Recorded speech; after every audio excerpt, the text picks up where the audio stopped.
पैज लावायचीच तर स्वतःसोबतच लावा, कारण जिंकलात तर स्वतःचा आत्मविश्वास जिंकाल आणि हरलात तर स्वतःचाच अहंकार हराल. ध्येय दूर आहे म्हणून रस्ता सोडू नका.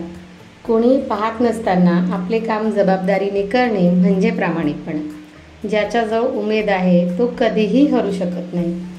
स्वतःला जिंकायचे असेल तर डोक्याचा उपयोग करा, पण जर इतरांना जिंकायचे असेल तर हृदयाचा उपयोग नक्कीच करावा लागेल. विजेते वेगळ्या गोष्टी करत नाहीत, ते प्रत्येक गोष्ट वेगळेपणाने करतात. शब्दांपेक्षा शांत राहूनच जास्त आक्रमक होता येतं. आज मी निदान एक तरी पाऊल पुढे टाकेन, निदान एक तरी काम पूर्ण करेन, निदान एक तरी अडथळा ओलांडेन, निदान एक प्रयत्न तरी करीनच करीन, नक्की करीन. असं जेव्हा आपण स्वतःशीच स्वतःला बोलतो, स्वतःलाच सांगतो, तेव्हा नक्कीच आपण जग बदलवू शकतो. न हरता, न थकता, न थांबता प्रयत्न करणाऱ्यांसमोरही कधीकधी नशीबसुद्धा हरतं.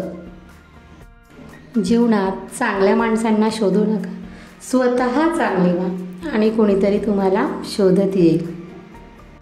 बोलून विचार करण्यापेक्षा बोलण्याआधीच विचार केलेला बरा, नाही का?